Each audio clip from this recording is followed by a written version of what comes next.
శ్రీ మహాలక్ష్మి మంత్రం మీద కూడా ఎక్స్పెరిమెంట్ చేశాను. అవునమ్మా. హ్మ్. అంటే ఆ మహాలక్ష్మి మంత్రం అంతకు ముందు లేదా? లేదంటే గురువుగారు దాన్ని ఏమన్నా సఫలీకరణ చేసి ఇచ్చారా మీకు? మామూలు దాని సాధనా విధానాన్ని ఇచ్చారు. హ్మ్. అంత అక్కర్లేదు. హ్మ్. అదంతా ఏమీ చెయ్యక్కర్లేదు. ఒకసారి గాయత్రి మంత్రం, ఒకసారి శ్రీ మహాలక్ష్మి మంత్ర జపం చేస్తూ హ్మ్.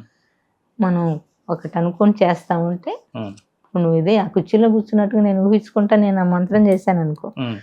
నువ్వు ఈ కుర్చీలో వచ్చి కూర్చుంటావు. నువ్వు హైదరాబాద్ నుంచి మా ఇంటికి రావాల్సిన పరిస్థితి వస్తుంది. అట్లా నేను ఎవరినైనా ఇంటికి రప్పించుకోగలిగే హ్మ్. కుబేర ముద్ద ఒక పాయింట్లోనే నేను దాంతో పోయాను. అంతగా అష్టసిద్ధులు నవనిధుల మీద వస్తున్నాయి అని ఇంట్రెస్ట్ పెట్టుకున్నాక ఇష్టం పెంచుకున్నాను కానీ వాటి జోలికి వెళ్ళకూడదు.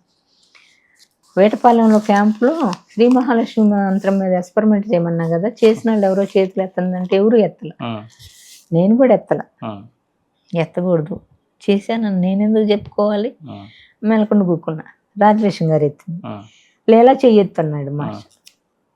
అసలు ఆయన మెమరీ ఏంటి, ఆయన ఏంటో ఒక పాయింట్లో మీరు అర్థం చేస్తారు. అంటే నేను చేసి నేను సిద్ధి పొందింది మాస్టర్కి అర్థమైపోయింది, నీకు అప్పుడు చెయ్యెత్తాను. అట్లా శ్రీ మహాలక్ష్మి మంత్రంతో మనం పరిస్థితులు సృష్టించుకోవచ్చు అనే విజ్ఞానాన్ని ఆయన ఏ గురువు అంత డైరెక్ట్ గా శిష్యులకి ఇస్తారండి.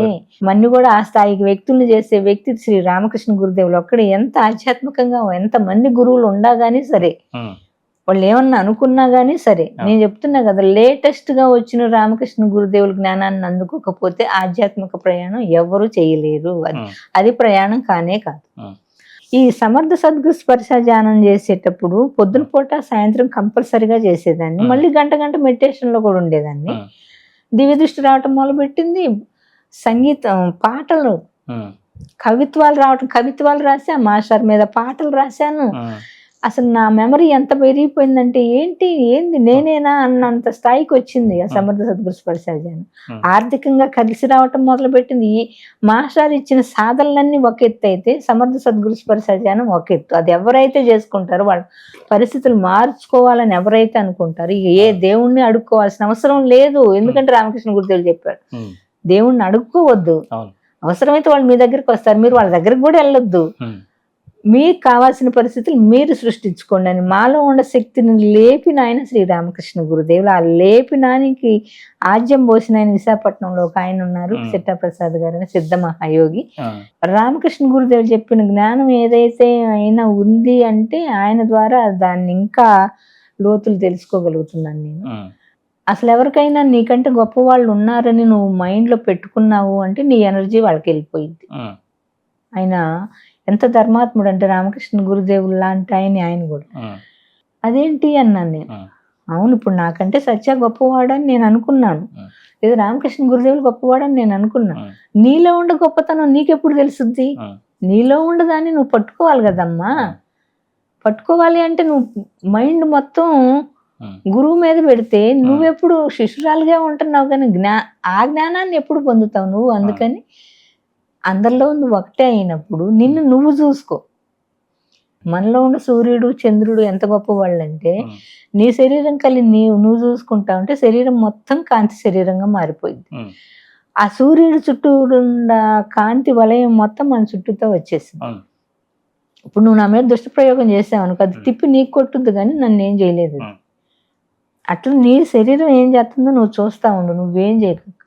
అందులో ఎంత ఎంత ఎంత లోతుంది అంటే రామకృష్ణ గురుదేవులు పెద్ద గురుదేవులు కాదు, ఈ ప్రపంచంలో మహానుభావులంతా సాక్షిగా ఉండమని చెబుతుంటే ఎవరు ఉంటున్నారో, ఎవరు ఆ సాధన చేస్తున్నారో లేదో నాకు తెలియదు, కానీ మురిగి అంటకుండా జీవించాలి. నువ్వు ఉండకూడదు ఇంకక్కడ, ఆ శరీరంలో ఇంక నువ్వు ఉండకూడదు. నువ్వు చూస్తూ ఉండు. చూసేది సూక్ష్మ శరీరం అంటే స్థూలం అవసరమే, నువ్వు స్థూలంలో ఉండవు. సూక్ష్మంగా ఉంటే స్థూలంలో ఎవరుంటారు? ఇంకా 33 కోట్ల మంది నివాసం ఉండే ఈ దేహానికి మించిన ఐశ్వర్యాలు కానీ జ్ఞానం కానీ ఇంక లేదు దానికి, అసలు లేదు. ఇంకా అసలు అది అంతే. నువ్వు ఎన్ని చెప్పినా చెప్పే వాళ్ళంతా కూడా కరెక్ట్ కాదు. నేను చెప్తున్నాను కదా, ఇవాళ ఎవరైతే నా మాటలు వింటారో వాళ్ళు అదృష్టవంతులు. వినేవాళ్ళు ఉంటే చెప్పేవాళ్ళు ఉంటారు. చెప్పేవాళ్ళని నేను తప్పంటలేదు. నిన్ను నువ్వు చూసుకో. నన్ను నేను చూసుకుంటున్నప్పుడు ఏమవుతుందంటే, చేసేదాన్ని చూస్తూ ఉన్నప్పుడు నాకేమైనా అంటటం లేదు.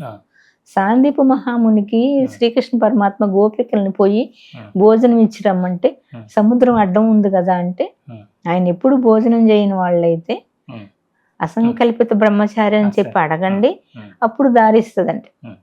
అంటే ఏ పాపం అంటను వాడు అడగంలోనే సముద్రం దారిచ్చుద్ది.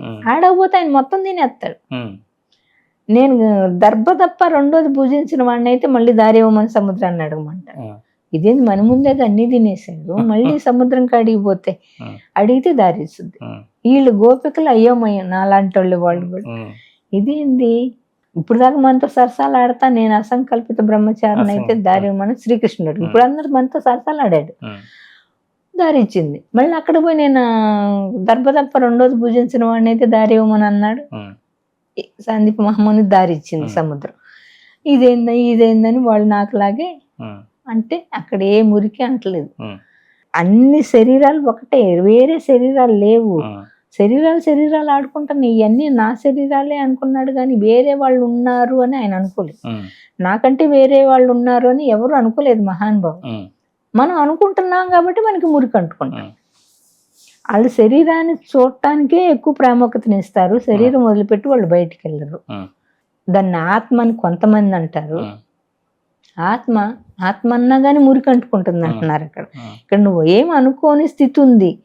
రామకృష్ణ గురుదేవులు చెప్పేవాళ్ళు, రాత్రిపూట గాఢ నిద్ర స్థితిలోకి వెళ్ళినప్పుడు మీకు ఇల్లు లేదు, పొలాలు లేవు, మీకు దేహం లేదు, శిష్యులు లేరు, గురువు లేరు, ఎవరు లేరు, కానీ నువ్వు ఉండవు. నువ్వు లేలా అని పిలవలని మళ్ళీ మెలకు వచ్చేస్తున్నావు, జాగృత అవస్థలోకి వచ్చేస్తున్నావు. అప్పుడు నీకు అన్నీ తెలిసిపోతాయి. ఆ స్థితిని ఎప్పుడు మెయింటైన్ చేయమంటారు, అది ఎలా మెయింటైన్ చేయాలి అనేది సిద్ధ మహాగురువులు చాలా చక్కగా నీట్గా చెబుతున్నారు. నువ్వు ఏం అనుకోవద్దు, చూస్తా ఉండి ఎప్పుడు నీ శరీరాన్ని వదిలిపెట్టి నువ్వు బయటికి రా. మాకు కూర్చున్నా తుమ్మినా జరిగేది మొత్తం అన్నీ అదే చూసుకుంటుంది. అదేంటి శరీరాన్ని చూసుకుంటే ఇలాంటివి జరుగుతుంది ఏంటి గురూజీ అంటే, నీకు ఇంకా అర్థం కాలేదమ్మా, నువ్వు 30 ఏళ్ల నుంచి ఆధ్యాత్మికంగా ప్రయాణం చేసావని చెప్పి నీ అమాయకత్వానికి నీకు చెప్పాలని ఉందమ్మా ఈ జ్ఞానాన్ని. బ్రహ్మాండం విన్నావా? విన్నాను. పిండాండం విన్నావా? విన్నాను. బ్రహ్మాండాన్ని నువ్వు దర్శించలేవు, బ్రహ్మాండం పిండాండానికి టచ్ అయ్యింది. నువ్వు పిండాండాన్ని దర్శనం చేసుకుంటే బ్రహ్మాండాన్ని దర్శనం అవుతుంది. ఇంకా ఇక్కడ చూడు, ఆయన చెప్పాడు యుగ నిర్మాణ సత్సంకల్పాల్లో శరీరాన్ని దైవ మందిరంగా భావించండి.